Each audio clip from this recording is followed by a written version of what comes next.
Me and Jake running down the street with a handful of comic books, kicking ass and banging chicks and drinking booze No, not and me. smoking weed. Me. I'm married. Yeah, well, I'm married. Jake. Can't do that. Yeah. Off panel, off topic with Jake and Tyler. Fantastic. What's up, internet? I cannot get enough of that. You know, did you know that is the most streamed song for Are you trying to make up a country? households I thought you were going to say involving me? it's the number one most downloaded podcast and theme song in Corto Maltese. So we're big there. Yeah. Oh, yeah. Nice. We're also really big in what's the fake Middle Eastern country DC comics. How many people do you think actually believe that Corto Maltese is a real country? Because I did. Trump thought, I thought it was for a long time real. until I read up on the comics about the Suicide Squad stuff. And so I'll be honest, I didn't know it was fake right away. So I would understand. I was one of those people that thought Corto Maltese was a real place. That's interesting. Yeah. Did you? Did you always know? I knew from the comics. Yeah, so I knew the name of it when I heard it. It was like Madripoor. You know, like when you heard it, you were like, that's not real. But it's from the comics. Or you hear like Genosha or Krakoa. Yeah, I'm trying to think of it's Black Adam is the protector of the country in the New 52. What is it? It starts with a Q, but it's it's like the fake Middle Eastern country. Oh. In DC universe. I know what you're talking about. Anyway, we're not talking about that. We're not talking about fictional cities. No. So you got to stop, because then you're going to do it, and then I'm going to start doing it, and it's going to be a whole thing. Real quick, because you said it, I just want to, before we go into our new topic, because we're, we have a little bit of leeway this week. But one thing about Marvel comics every week. Yes, that's true. We don't have like a run. Well, we do. Anyway, we don't. Yeah. Anyway, just keep talking, man. Okay. So, I think the reason why Marvel always has been like a little bit a step above DC is the fact that it's always occurred in quote unquote the real world. Oh. You got Metropolis. Give me Gotham. Give me Gotham Metropolis. City, Central City. What was Flash? My issue with Marvel is that doesn't make sense. That was Flash. You can't have all these superheroes in one city. Why? You can't support the X-Men, and then the X-Men are not just based in the Avengers. New York. I know that, but I'm saying, where is the Xavier Institute, Tyler? It's New York. Upstate. It's still in New York. I'm just saying, you can't have you're whatever. It's I understand the idea of it being something that they could be right out your window. Well, what do you relate to more if you're like a 6-year-old kid in the 70s? Do you relate to a billionaire who dresses up as a bat, or an alien who could shoot rays out of his head, or a skinny nerd who's trying to figure out his powers while he's trying to figure out girls? Do you not understand how much of a Marvel fanboy you sound like right now? You're just over here. Just licking Kirby's ass over here. No, but that's always been like my jokey response to it. It's like, how are you? So you're going to tell me we have the Avengers, we have mutants, we have the X-Men, you got all this stuff happening in just New York? Mm-hmm. Just New York? Right. Nothing bad else ever. That's what I like about the movies. I like that the movies are more global. There was like cosmic. Real fun. One summer there was a thing where Peter Parker had written a book called Webs, and it was all of his shots of Spider-Man in the comics. They took him on a book tour, and we went to all these different places, and in each place, he somehow had to turn into Spider-Man, but keep it a secret because he's and it's like, somebody inevitably would have seen him in those places and easily like, okay, who's here that's never been here before or was only here during that time? And somebody would have easily put the pieces together. That's fucking Peter Parker, dude. Well, like, if we're being realistic, superheroes really can only be superheroes for like at maximum 2 or 3 years. At maximum. Because eventually people are going to be like, why does he keep leaving the party? Why is it every time Spider-Man shows up, Peter's never here? Right. What's going on there? Right. Oh, Batman's dead. So is Bruce Wayne, weirdly enough. Oh, that's weird. Clark Kent's dead and Superman's dead, too. Yeah. Weird. So this week, we're going to mix up some topics because we've done this before Mix where... it up! Yeah, sorry. There's usually... You see what I mean? Not every segment needs to be sang, buddy. I know, but it's just the great white in me was just like... The great... What do you got? Fucking shark blood? No, the band. No, I band. know. Yeah. God. Whoa, it's being wet. Okay, let's do this. Is it out? Is it out? Is it out of your system? It's out of my fucking system. You good? Let's do this. I'm so fucking excited. Are you sure you're gonna for Jake Unlimited? Gonna go down your own? You want me to go down on you? You want to go down the lonely road? Shut the. I'm gonna rock on. Okay. I only know 2 of their songs. I think it's rock on. They only have 2 songs. So yeah, this week is going to be more of a topical Jake Unlimited. Usually Jake Unlimited is a segment that we do at the end of the show that I kind of recommend whatever books are in Comixology Unlimited that I'm reading. And this week... It's our attempt at getting a sponsorship from Comics on... What? We want that Bezos Comixology money. Unlimited? Yes. I better learn how to say it. Give me that. We want them dollars. Give me that Bezos. I want that space money, buddy. I want that space dick money. Whoa. Anyway, let's talk about what was in the news last week, and it is Substack. Now, I kind of knew about Substack. I didn't really know what it was. Mm-hmm. First, I knew it was something that a lot of writers were on, but I didn't really know what it was. But for those who don't know what Substack is, it's an online platform that provides publishing, payment, analytics, and design infrastructure to support subscription newsletters. Mm-hmm. It allows writers to send digital newsletters directly to subscribers. Substack then takes a 10% cut for hosting. So for a while, it was really just, I think, a lot of freelance writers just giving articles and stories or newsletters for a fee for some sort of subscription. Sure. And then in 2019, I think, Substack started allowing podcast hosting. So a lot of people, if they don't have a Patreon, they'll put their podcast on Substack and charge to get it early or whatever. Cool. So how does Substack apply to comic books? Well, you tell us, Jake. Yes. So now Substack is setting up Substack Pro to bring in comic writers, and Substack Pro is just a new way of them doing a subscription model. Prescription. I got a prescription for. These comics are so good. God, no! I started singing again.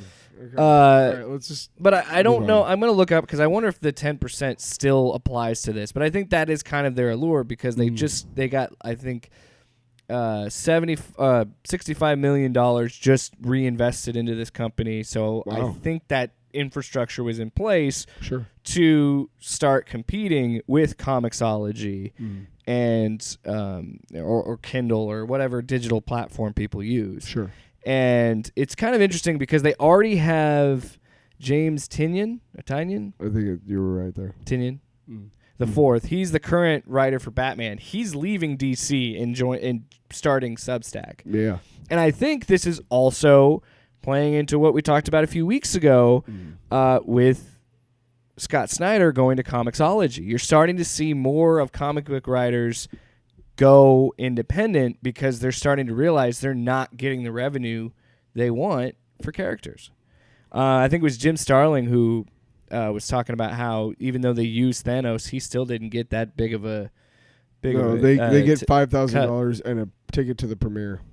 Yeah, and they don't get any sort of other residuals or anything like that, which is kind of crazy. And I think here's the fun thing: is these guys. Listen, I want to tell you guys. I want to tell all these writers real quick. I want to tell you something. I want to tell you about this thing called Image Comics. Okay. And what happened was back in the 90s, we all know the story. These really hot artists broke away from Marvel and DC, mainly Marvel, and they started their own comic book. And they almost killed comics because they saturated the market, and they were substandard. They were really pretty pieces of shit. Wow, look at that art. There's no fucking story. Who gives a shit? I never once have read a Spawn book, but anytime anybody... Spawn and Savage Dragon were a cut above. Because they're still actually here's the thing. Mostly the things that I've heard about Spawn is, it looks great, but you don't... read a Spawn. At least there's somewhat of a plot. Story. You read the all Spawn the Rob book Liefeld shit was just shit. Just hey, here's another team. Here's another team, and here's another guy named Bad Rock. I never fucking bought into fuck him, dude. Rob anyway, Liefeld. But here's what happened. I love Deadpool, but I could give a fuck less about him. Here's what happened. Now, they nearly killed the comics industry, and, I'm sure that's what's happening here. They're trying to form, like, a creator-owned like thing. A new version of this, like yes. Dark Horse, which was a great thing until it was learned that Mike Richardson is a fucking misogynistic piece of shit. You're bringing up a great point because you're talking about saturation. Right. And when we talked about that Scott Snyder deal, he has 8 books coming out. But I'm not even done yet, though. Yes. Keep that in mind. Keep that in mind. That's what I was talking about. Yes. But here's what the thing is. There's 1,000 fucking artists and writers begging for a shot at working at Marvel and DC, you guys. And even though you are the top of the cream of the crop right now, and you probably will continue because you have built a fan base, that's awesome. And no, I'm rooting for you, but I'm just letting you know, like, in my job, I make shit money. If I quit over the amount of money I made in radio, that would be stupid because there's 100 guys who are like, I'll take that money. I'm in radio. Yeah, but at the same time, I'm just saying, be careful what you guys wish for, because they might say bye and just go, here's the next crop of guys. And that's the thing too. Unless they've worked it out in a deal. Yeah. Which I think they have more creative freedom on Substack, but like probably with the Scott Snyder deal, and they probably in Comixology, you don't think that once Scott Snyder says he's done, you don't think Amazon would be like, well, we own that property, so we're still going to keep it going. You're not going to make any money off of it. Mm-hmm. So there's always that weird approach to this, because as a creative person, really what you want more than anything is just to have your work published and just have people able to see your work. Mm. And you would like to make some money from it. And getting $5,000 and a ticket to the premiere, I just don't feel like is I don't think that's enough compensation, especially if you're still an active writer writing for Marvel or you're writing for DC. I don't think that's right. I don't think that's a fair compensation. Bullshit. Oh yeah. Now I just heard that was Marvel's. I don't know if DC has a well, yeah, but that's what I don't know. The reason I say this is because I'm sure Warner Brothers is pretty tight with the fucking dollars too. If these were small indie comics, this would be different. But this is the 2 biggest companies in the industry, and they've been the biggest companies in the industry, and they're owned by fucking Warner Brothers and Disney. Mm-hmm. So they have the money. That's what's kind of intimidating. That's why that's why I understand all these writers going independent and trying to make the most out of their. And you're right, but Disney and Warner Brothers have the money to pay. But Tyler, I mean, let's talk about. So we got James Tynion the fourth. You got Saladin Ahmed. You have Molly Knox, Ostertag, and if I'm mispronouncing these, I apologize. And Scott Snyder. So Scott Snyder's also doing things with Substack. Again, I'm not against this idea, but I think the only way that Substack has any legs for comic creators would have to be if they get other independent writers and artists. If they get, it's got to be quality stuff. Well, I think for them to have any lasting. Not saying it wouldn't be, but I'm just for them to exist. Don't just put shit out to put shit out. Don't do it. For them to exist in the same space as Comixology. And I was about to do that with my next album. Did you realize that?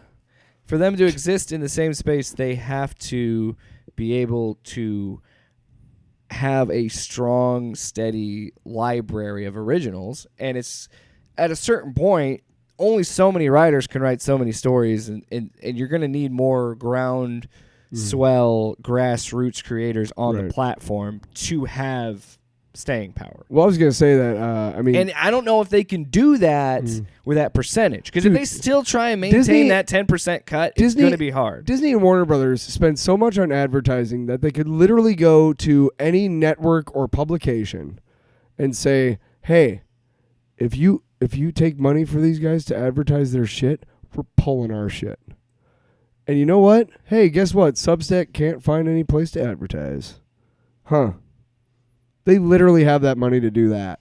Yeah, I know. Just crush the competition. Like, that's what also is frustrating, and that's why I understand these artists leaving these corporations. Despite the dearth of entertainment, of really awesome entertainment, and by the way, I think it sucks that Suicide Squad is being judged on the fucking ticket sales. No, it's not. But it's we not talked about doing this well, which sucks. in the spoiler review. Oh, DC is in bed with James That's Gunn. That's true. But he's already doing that show. It just sucks like, because I want it to be successful. You know. Yeah. I think he made almost probably the perfect movie. Almost. Yeah. Yeah. I think that Substack is going to be an interesting approach. It's just we go in these weird cycles, and I think it's a lot because Comixology is owned by Amazon, and Marvel and DC have their own apps and readers and all these things. I think that because those things are so powerful, it is hard for other competitors to rise up. Now, this is still Substack that just got all this investment money. So I see them competing, but like I said, it's really all about who they can get independent writers and artists. Not just the ones they have now, but other ones that they can pull in by that. So we'll see. We'll see. It's tricky because I am worried about that because you're right. Amazon owns Comixology. If they wanted to really hurt Substack, they could in terms of advertising, and so could Marvel and DC. You're absolutely right, and that's bullshit, but that's the system we live in. Can I, before we move on from this, I make a quick analogy about Image Comics? Okay, so the big four that left Marvel basically was Jim Lee, Todd McFarlane, Eric Larson, and Rob Liefeld. Okay, and that was like in terms of like a rock concert. Okay, that was like Motorhead, and like Metallica, and like Slayer, and then Nickelback. Liefeld's Nickelback. Each one of the Each one of those first three, you're like, fuck yeah. What? Wait, and you know what else? Nickelback is headlining, you schmuck. I will say this to wrap up the segment. Yes. As an independent creator, if this is good as it could be, like if this is really as good as it seems to be, I would have no problem putting my work, getting my work published on Substack and just going directly to an audience. Well, I guess that's where we have our career splitting moment, where it's just the partnership is dissolved and it is a good run. You're so obsessed with me, like breaking up with you. I was saying I was gonna leave because why? Why? Because I'm some shill. I don't fuck Substack. So regardless, Substack could change the way we read comics and consume comics, or it could be just a big old shit pile like Image was. So we'll see. Speaking about things that always keep changing, I'm rooting for them though. Let's talk about delays. For Sony and Marvel. First, Venom, Let There Be Carnage was supposed to come out September 24th, and now because rising concerns with the Delta variant, it is now moved to October 15th, which will be the third time this movie has been delayed because of COVID. I'm a little surprised that Sony hasn't thrown in the towel and just done a day and date release. Ghostbusters was supposed to come out in the summer, this past summer. It was supposed to be a summer tentpole. Yeah. But they realized that probably around January or December last year, they're like, that ain't happening. So let's just move it to Thanksgiving next year, hopefully. And you know what's really irritating? And I hate that this statement is going to be seen as political because it's not. But man, we have all the tools to fight this. And we're just not using them. And it's really disheartening to see people like using this to try and gain some semblance of power or something. I don't know, but just get fucking vaccinated or mask up, dude. Either way, man, we were so close. We were so fucking close. Well, and it is. I actually went and saw Black Widow in the theater. Yeah, me too. Yeah. And I saw Jungle Cruise. Ooh, how was that? Actually, a pretty fun movie. I you know what? After I saw a couple of the productions or the little vignettes that they have like on Disney Plus and shit. Yeah. I was actually pretty interested. It is very much like Pirates of the Caribbean, like that adventure movie. Swashbuckling. Does it feel like an Indiana Jones movie? Yeah, pretty much. Good. I'm in. With a little bit of paranormal shit. But I'm in. Emily Blunt's hot. Well, her and The Rock actually work really well together. And The Rock is hot. That's what carries the movie is their chemistry. His pecs? So. What? Oh. Yeah, well. His broad, beautiful tan shoulders. What is going on with you? Why are you thirsting over The Rock right thirsting over The Rock. Okay. What is wrong with it? Really is like a tick. Like you can't help yourself. You have to sing. So, Tyler, do you think that Sony is just going to suck it up and say October 15th, that's the date. We're not moving. We're not putting it on streaming. It's going out to theaters. No, and the reason why is because if they do that, they're going to look like the Big Ten last year when they were like, nope, not doing it. And the Big 12 was like, all right, we'll do it. And sure enough, the Big 12 looked way better.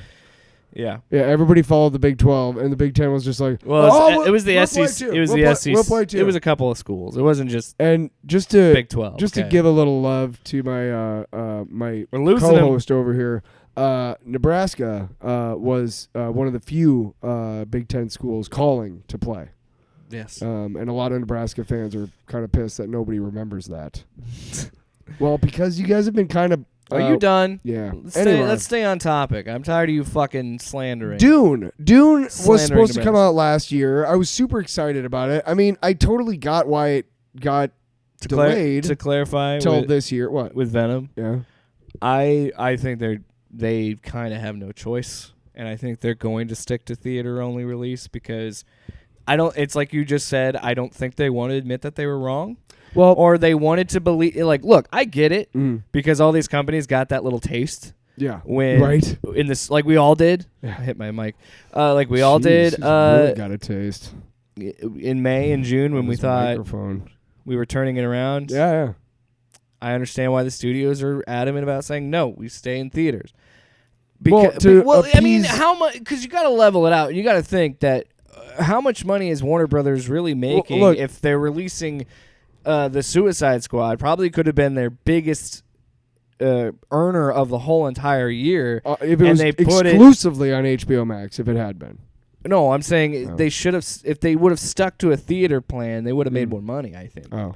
But because on it, let's be honest with this, and we'll there's these two topics that are kind of go hand in hand. Well, it's just a situation of like it's convenience and. I don't know. It's hard to, and it's not even a COVID thing. If this were existing, and some movies already were released in theater and on demand. A lot smaller movies usually are, and when they are released, they're select cities, so they have to go VOD. But whatever. Yeah. Point is, I agree with you that Sony isn't gonna budge because they don't want to delay this movie a fourth time. No, I think they will budge. I don't think so. Okay. What I was going to say is real quick to talk numbers because I actually read this in a couple of news sources today. It's really 8 states out of the 50 that are experiencing these surges. Now I'm not saying that's a good thing by any means. I'm just saying that it's not as widespread as say the original pandemic. But still, get vaccinated, wear a mask. Okay, great. But now we lost him. Whatever. We lost the anti-vax crowd. Well, they... Yeah, I'm really concerned. I think Tim Wakefield's got a fucking podcast, you fucking losers. Right. Anyway. So, moving on to not necessarily Sony, Dune I was pissed when it got... I understood about the pandemic, but it was still upsetting because I wanted to see it. I want to see it. And if there is an issue with theaters this fall, the problem I'm going to have is that they gave Villeneuve an exclusive 45-day theatrical only before it goes to HBO Max, because you remember when they said all the movies this year were going to premiere there, he was pissed. So they said, okay, fine, we'll give you 45 days exclusive in the theaters, and then we'll put it on HBO Max. Now, that's fine, but if I can't go see it in the theater, I have to wait 45 days after October 6th. That fucking sucks. That's like extra time, man. Extra. It's like Cartman. Well, it's still going out. It's October 22nd. Do you remember when it's Cartman? Going on HBO Max? Oh. It's. I thought it was 45 days. Maybe it was 15. It might be because the release date is October 6th. Anyway, I'm saying it comes to like HBO Max October 22nd. It'll be like Cartman when he tried to freeze himself to get the Wii. Remember that? Honestly, you know what? That's a good point. But then he finally gets sent back in time and is further back in time than he already was. That's a good point. Why don't we just start being fucking honest about these movies? Nobody keeps movies in theaters longer than a month anymore anyway. Mm-hmm. Why not just have 2-week theater runs on these movies? And if you want to see the movie in the first 2 weeks, add to the box office. Because really, what are they looking for when they look for box office? These movies want to make as much money in the first weekend and the second weekend. After that, they don't care how long it runs in the theater. They really could care less. Mm-hmm. They would, but so why not just cut down? Well, because honestly, the whole fucking thing is putting butts in the seats. No matter what you guys think about creative, after the first 2 weeks, kind of movies. If we're talking about Venom, or we're talking about Shang-Chi, or we're talking about Eternals. The bottom line, the first 2 weeks are the only thing that matters to those movies. That's true. So why not just run them for 2 weeks and then put them up on the app? But ultimately, you have to have movies that are going to put butts in the seats. You know, like right now, a lot of people are not aware of this, but the two biggest growing formats in radio is Spanish language and Christian rock. And the reason why is because they sell ad time. That's the easiest format to sell ad time to in this country right now. It's not because the guy who owned the station was like, you know what? I want to make sure that my friends from south of the border can have a station that really makes them feel like home here in Iowa. No, they're like, hey, look at how much money I can make. So just kind of to give you an idea of that too, like the studio heads don't give a shit what kind of movie they put out. They don't give a shit about the rating. They don't give a shit about the MPAA, none of that. Is it going to put fucking asses in the seat so that I can get my fourth yacht? So ultimately, they may not budge just to be like, fuck you, I want my money. Do you think Shang-Chi is going to go to Disney Plus? Man, I'll tell you what, man, I feel bad for Shang-Chi right now because it's, you know, the Disney CEO said it called it an experiment. Your wife was just saying beforehand. What? That's such a. Yeah, I didn't actually look at the full quote when I heard the experiment thing, but as I looked at it, I'm just saying it's a terrible choice of words. Right. While we're still dealing with this pandemic, to say it's an experiment. Also, the very anti-Asian fervor that we're experiencing right now too. Sorry, I interrupted. But I feel bad because your wife also mentioned beforehand, like something that resonated is that it hasn't been very well marketed, and that's true to a degree. Like I've seen Lego sets and whatnot, but they don't have like blankets and shit like they used to have, like they've had for other Marvel movies and stuff. Mm-hmm. I if I do see an ad during like a streaming show, it's because I'm watching like Disney Plus or something, you know, or something. Or Hulu. It's also like it took them how long to make a Black Widow action figure, and Black Widow has been a part of the MCU since Iron Man 2. Right. So yeah, the quote that has been going around. You mean a Black Widow movie? Did you say action figure? No, I'm saying the action figure took forever. Like she didn't have her own action figure for a long time. I don't care about action figures. No, but that's my point. Yeah. Jesus. No, but yeah. Shang-Chi. I hope it doesn't get delayed. This is from the CEO, Chapek. Cancel that shit, IndieWire. He said that Shang-Chi, we actually think it will be an interesting experiment for us because they're utilizing a 45-day release. It is going to go to Disney Plus? Well, yeah, I mean, all their movies are going to Disney Plus, but it's going to be in theaters for 45 days before it. I might have misconstrued the whole Villeneuve and this thing. But so 45 days after it's released in theaters, if I can't go see it in the theater, I can just see it on Disney Plus. Yeah, after 45 I'll still have to pay $30 because it's Premier Access. Because Disney sucks. Fuck you, Disney. That's what HBO Max has all over Disney, dude. By the way, you don't need the money, and we fucking know it. Fucking House of Mouse. And the thing is HBO Max. My shit. Whoa. We'll get to that. We'll talk about that later.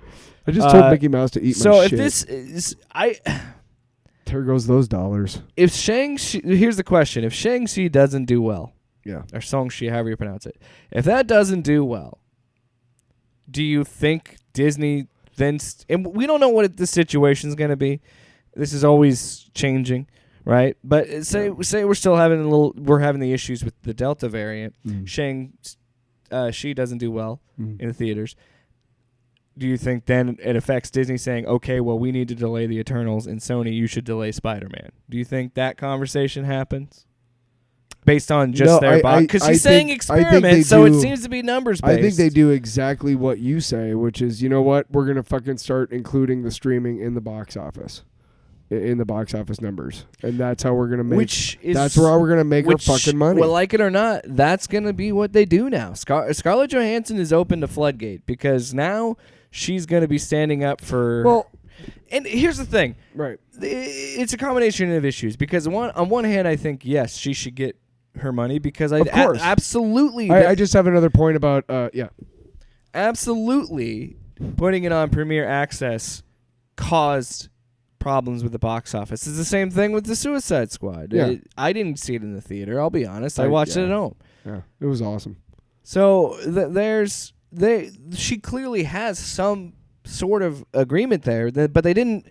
If they didn't renegotiate, now they're going to have to because Emma Stone is talking about suing them over Cruella. I don't know.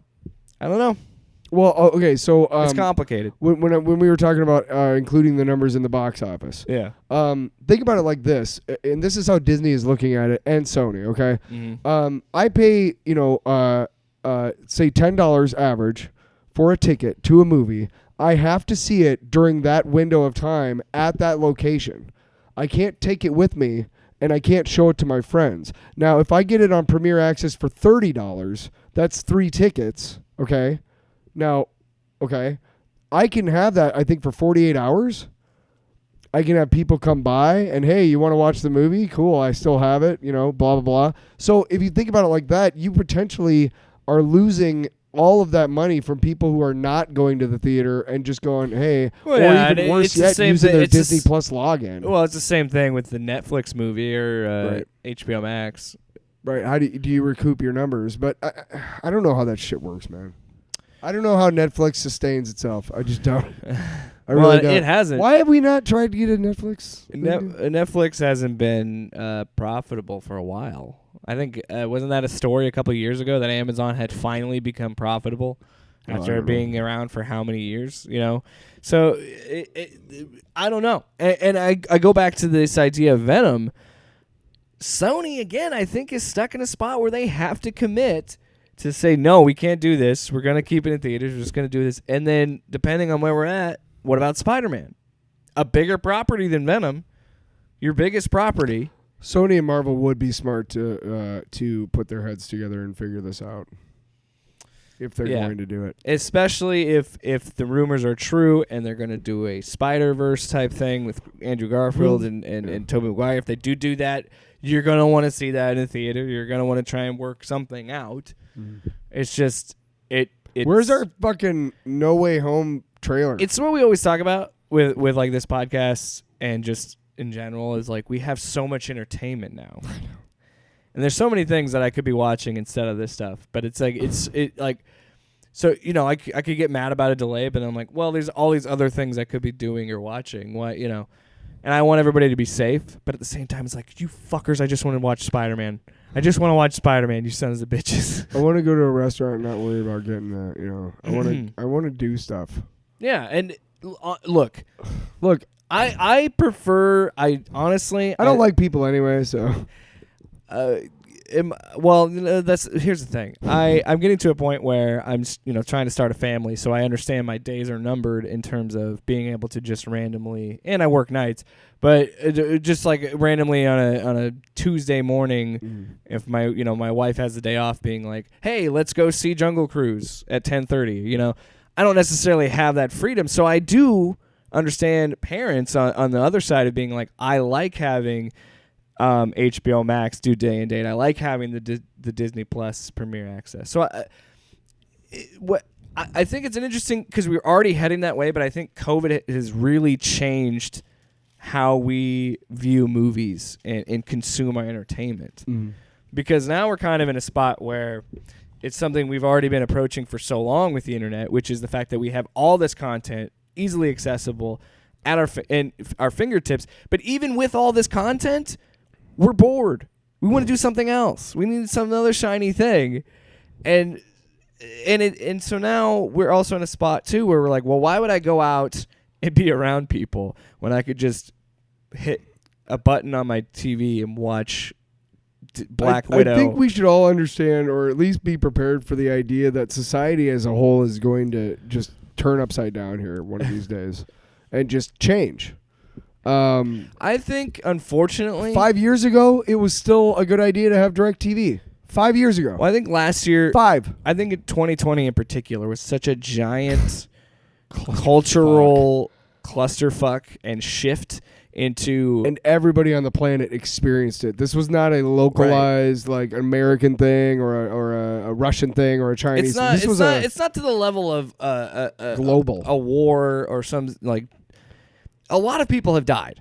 Right. And it has completely shifted how society works and how things work. And what I'm trying to get at is even on a small scale, how we consume entertainment has completely changed. Oh, God, yes. Now we're almost getting to the point where we're saying you should be doing day and date. You should be doing Premier Access if I'm paying for this.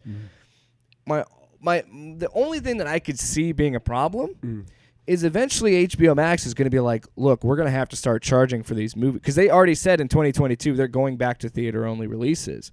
Because they understand that in 2020, when it launched, they're like, we need subscribers. Let's make a big declaration to say, you don't have to pay extra. You can watch... And that goes back to the butts in the seats. You can watch Wonder Woman in the theaters, but guess what? It's Christmas Day. You can also watch it, no extra charge, right here. Right. And I think that was a paradigm shift in entertainment where you're starting to understand. And they didn't necessarily like it. No, but and here's the thing: there's no excuse. Everything's been digital for well over a decade now. Well, that's why it's so easy to put this shit online. Well, that's why that's why they charge like $14 for a tub of popcorn and shit, because they have to give X amount of dollars to get these blockbusters in their theaters. And obviously, the more theaters they have it in, like if it's a multiplex, I mean, you're paying. I don't know how it actually works, but it still comes down to, hey, if this movie, takes up 6 of your theaters in every city, then I mean, that's a good movie to promote. And again, how it changes, movies suffer. How it also changes, because movie theaters before the pandemic, we had. I was someone that had it for a while, and then it ran out of business because it wasn't managed well. But there was Movie Pass, and then AMC started to do their theater passes before, where you would spend $20 a month, but you would get to see 3 movies a week, something like that. Yeah. And you already Movie seeing Pass. theaters do some sort of subscription type model. Yeah. And then, of course, COVID happens, and then everything starts to do, HBO Max doing day and date, the Premier Access, and so now you're starting to see, in a weird way, you're starting to see that movie subscription model show up in your life. But here's what I worry about too, in another topic of discussion for how this has changed. I'm worried, and this probably should happen anyway, that the FTC is going to have to step in.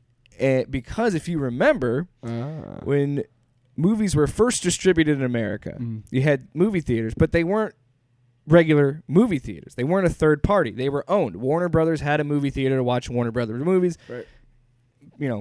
Whoever else was existing at that time. Eventually, the Trade Commission stepped in and says you can't do that because you're putting a monopoly on the movie, and I don't know exactly what the reasoning was. But they were saying your movie properties cannot be monopolized to these theaters. You have to distribute them to other theaters. And that's when the model shifted. Well, and because you're right. The local shops, they can't show movies because they don't have licensing. That's why. And so I'm thinking that is coming back with streaming now. Example, Nebraska City is not a large city. Do they have a movie theater? Yes. Okay. And they have 3 screens. Right, but when you see like newer movies, they're usually a couple of weeks behind, right? That's happened before. Well, the general reason is because it's cheaper if they bring it in later. Yeah, and it goes back to what I talked about with box office. So that theater in a small town, I mean, there's a lot of policy shifts. I mean, wow. Well, that's what I'm saying is like I feel like this is something similar to early Hollywood and how movies were made, where it's that idea of you're going to see you want to watch DC movies, you got to watch it on HBO Max because that's where it all exists. Yeah. And I think the only there's Paramount Plus now. But I think the way to get around that is they still are releasing their movies in theaters. I think if all of these companies just said we're only releasing it on streaming, then the FTC would step in and say no because you're gatekeeping your content.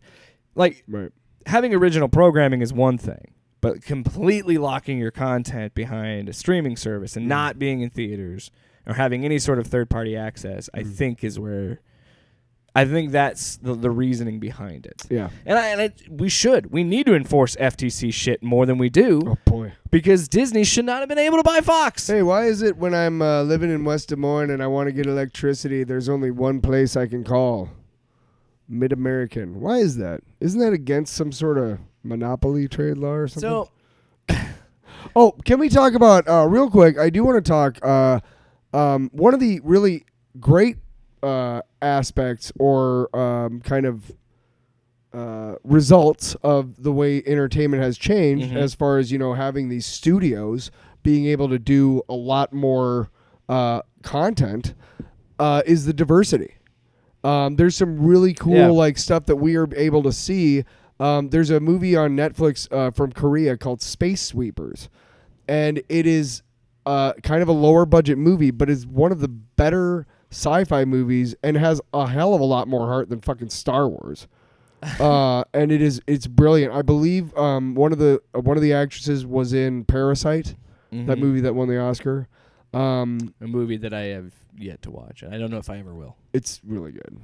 I'm sure it is. I just never got around to watching it. You can boil it down to the central theme. I won't do it here on air, but it's about classism. And I know what it's about. Yeah, it's the same thing as like we were just talking about. Like neither of us have ever watched The Handmaid's Tale. Why? Because we don't need to see what happens in that show. I've heard about it. We know what happens. Yeah. Anyway, same kind of thing. But how it's changed? Yeah, I do agree. There's a lot more diversity. There's a lot of cool like like on HBO Max, you're scrolling down and it's like, hey, here's here's Asian voices, and it's like all movies like written by, directed, starring Asian actors, directors, writers. Yeah.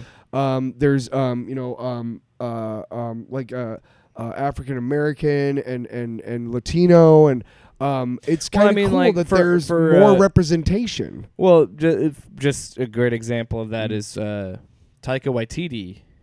Has a comedy coming out called Reservation Dogs, and it's about Native Americans. It looks awesome. And that's something that's a group of people that isn't hardly represented properly, not even close as the Native Americans. Not even close, man. And that's what I'm saying is I agree with you. That excites me. I love seeing different voices get a chance because you get to experience different cultures without leaving your own living room, and that's cool. And that's what I've been saying about.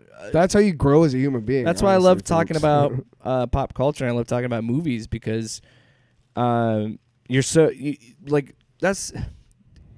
there are different norms and cultures, and there's different languages, but storytelling is universal. Yeah, well, we all follow. You're all able like a movie like Parasite or the movie that you were describing, like foreign films. But I could still watch them and enjoy them. Even though I definitely recommend that to you and everybody listening to the podcast. Space Sweepers, go check it out. There's one that I want to watch. That's a horror movie. That Netflix has the distribution rights to. It's called Blood Red Sky, and it's about this mom who.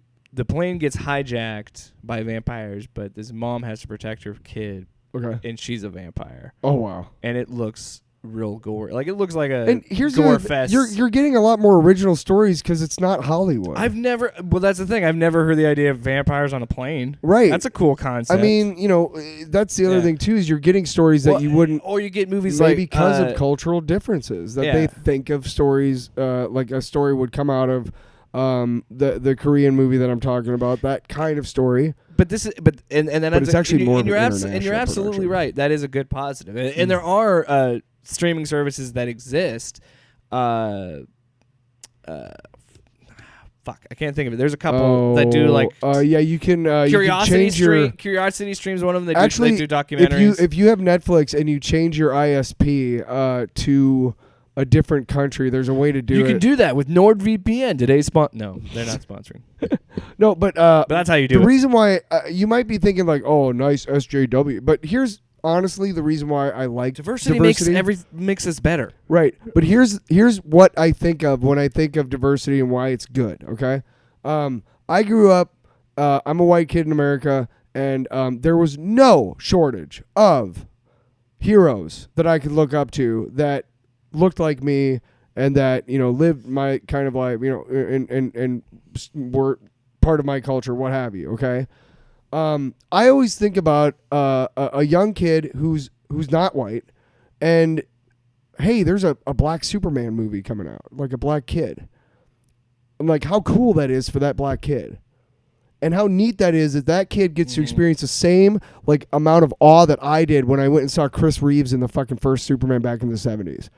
And that, to me, kids should be able to have those moments, no matter what culture or what color, any of that stuff. And that's what I loved about going to see things like Black Panther or Wonder Woman, because you're seeing a group of people that aren't as represented be represented. And that's what's cool about the Marvels and what they're doing with that and Miss Marvel and all that. Like, for me, I'm with you. It's more of excitement of being like, I love that we're getting it's good content, different cultures and different backgrounds, because you're right.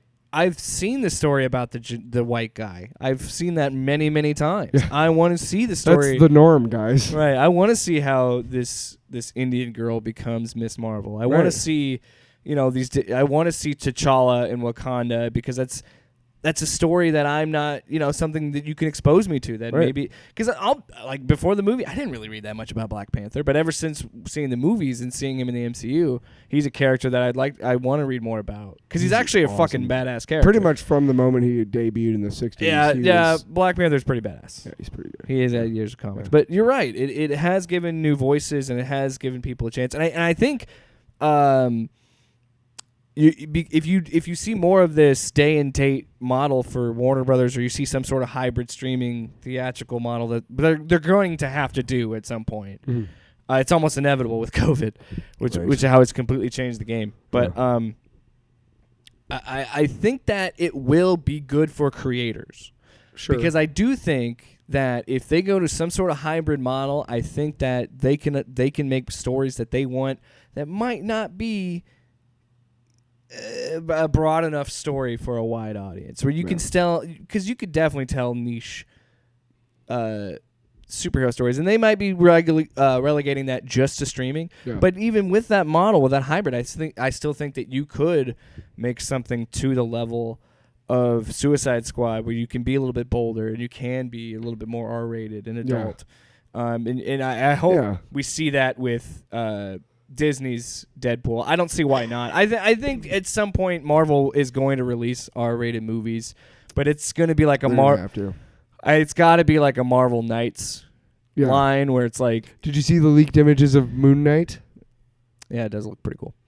But that goes back to me saying maybe they put it on Hulu and have a continuation of the Netflix style more adult stories on Hulu. In case you don't. Do you know why? Did you know that Oscar Isaac is one of my favorite actors? He's a great actor. I really like. Ever since I saw him in what was it? Do Ex Machina? Ex Machina. Yeah. Great movie. Funny as shit. No. His whole character was just really wacky. Or the scene where he's dancing and shit. Musk-esque weirdo. Yeah. Or the fact that he built that robot based on his porn searches. Pretty funny. Yeah, those moments. Well, that wraps up those topics, and now it's time for Tyler's. Long.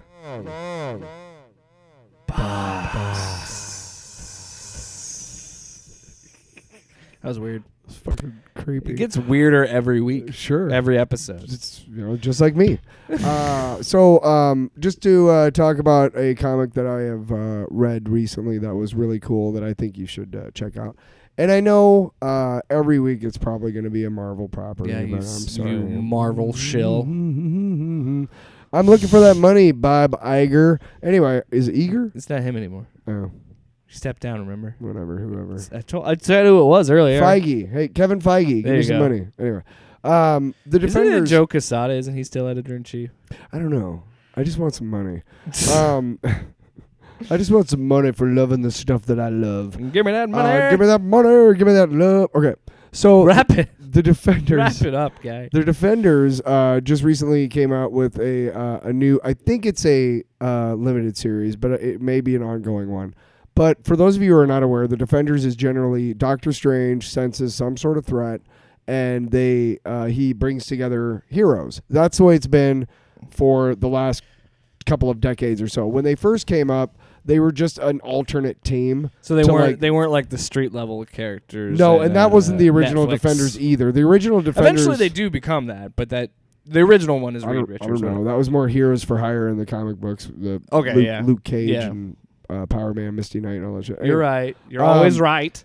So, like, the original Defenders was like Angel and Gargoyle and Beast and Iceman, and I think Silver Surfer was in there. I don't know, it was just weird. Anyway, so this one starts off where it's written by Al Ewing, who wrote the Immortal Hulk thing, so I'm a big fan, and Gamma Flight. Uh-huh. And which I talked about a couple weeks ago. But so the issue number 1 came out this past Wednesday, and I went and got it. By the way, this Wednesday, Kang number 1. Go get it. Mm-hmm. I'm going to get it. I'll be talking about it on the Long Box next week. Anyway. No, you won't. The Defenders, he brings together this guy named Midnight Rider, who's just a new character. That's weird. And then he wears a mask that's made out of eternity. A piece of eternity. And eternity, for those of you who don't know, in the Marvel Universe, is basically the embodiment of the universe. Okay, he's a cosmic being. Anyway. Okay. Then Harpy, which is Betty Banner, Bruce Banner's wife, who has been irradiated with gamma again. So she's not just the Red Hulk anymore, Red She-Hulk. She's this Harpy creature.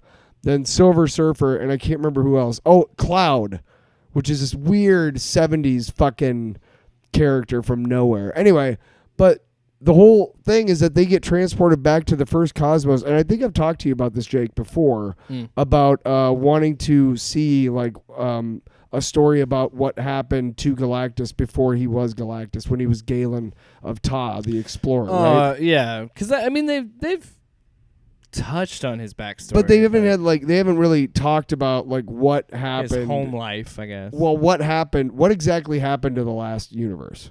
Gotcha. And this is where I think they're going to delve into it, because lo and behold, they find themselves in the previous cosmos, which Galactus is from, towards the end of it, presumably, and they meet Galactus's mom. And I know I told this to Jake earlier, and he literally laughed, because it was like, it sounds like a joke. Like, what? But it's literally, so I urge you to go out and check it out and to follow that story, series. That makes me a little worried, because I think sometimes what makes characters good is the mystery behind them, you know? Fuck you. No. It's... No, actually, I do want to issue an apology. That reminds me. I was wrong. I remember I complained about the MCU constantly going back and going back further in their timeline to justify things story-wise. As someone who is currently writing a series of books that plays with that mechanic, I apologize. I was wrong. You fucking should, man. Because it's you start at a certain point, and then you're like, this is the big paradigm shift, but then you're like, oh, well, I should probably go back and explain all this other stuff. I should probably go back and explain this. So I understand. I want to apologize. I want to reach out. Fuck, man. I know. I want to read Gamma Flight, by the way. That seems interesting. It's really good, and like I said, you've talked about it on the show. It's really cool. So issue 3 should be coming out pretty soon. So 1 and 2 are out. Go to your local comic store. I go to Mayhem Collectibles here in West Des Moines. I'm gonna try and get a sponsorship. Yeah, we should do one of these days. We should do a live. Yeah, from there. My brother does comic book shows at Mayhem. They know him really well. Oh, cool. Yeah. Maybe we'll do something at some point. Riding off my brother's coattails like I have been my whole life. All the time. All the time. We'll ride off those coattails.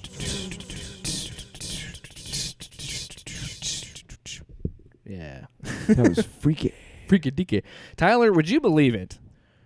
that about 55 minutes, this is the shortest episode of this show. I know. Not counting episodes number 0. That one doesn't count. No, it's fine. Okay. We got a lot of good content. I felt like it was a good conversation. Yeah, I felt like we were talking earlier about the show. Again, this is different from Tinfoil Radio in the fact that it's more organic. It's conversational. Yes, and the nice thing was, I knew we were talking about Substack, but it's like, what else are we talking about? I always bring something about the long box, and it was like, we might be kind of light. And Jake was saying, are we going to be kind of light? And I said, that might not be a bad change. Because our last 2 have been like an hour and a half. Yeah. So I want to make sure.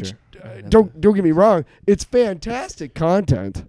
Well, I remember we had to stop ourselves short talking about Suicide Squad. Right. I was like, I could talk about that movie. We were for 3 just hours. licking James Gunn's Well, I was ass. worried that the spoiler cast was going to be longer than the movie because I was like, oh my God, are we going to be like 2.5 hours? We literally almost went over every fucking aspect of the movie and how cool it was. Oh, and then this part happened, remember? Remember that? Yeah. It's a good movie. Fuck you. Just fucking fanboys. It was like the Chris Farley show. Oh shit! You know what I want to see? I didn't get to see this weekend. I want to go check out Free Guy. Okay. I think that's also. Have you watched What If? I think no, I haven't. At this point, I'm kind of just gonna wait till the second episode and just watch. Fuck you. Watch the first. Fuck you. What else is there to say? She's Captain Carter. Cool. Well, I can't tell you until you watch it, can I? You're not gonna spoil it. No. I'm not gonna spoil it. You're right. I'm not gonna spoil it. Another example of a movie's not budging. Free Guy said, no, we're doing it. So did Jungle Cruise. But we'll see. That is a movie I do want to check out because it actually looks pretty fun and I like the marketing. Yeah. And to think about this, Free Guy in its promotions and the marketing was the first to bring Deadpool into the Marvel Cinematic Universe because he's hanging out with Korg. Think about that. Think about that, America. Thanks so much for listening to another episode of Off Panel Off Topic, episode number 7. Wow. Well, it's because we 7-11. 7 even back door, little Joe. Because we did an extra episode last week for today was good day. The Suicide Squad. But we did an extra. We did 2 episodes last week. That's how. That's another reason why I like this because we can do multiple episodes in a week. It's like having multiple orgasms. You're like, cool. I don't think I could have had a better review of the show right there. It's like having multiple orgasms. Off panel, off topic. Tyler, you want to wrap the show, buddy? I think I just did, bro. Me and Jake running down the street with a handful of comic books, kicking ass and banging chicks and drinking beers and smoking weed. I'm married. Yeah, I'm married. Jake, can't do that. Yeah. Off panel, off topic with Jake and Tyler.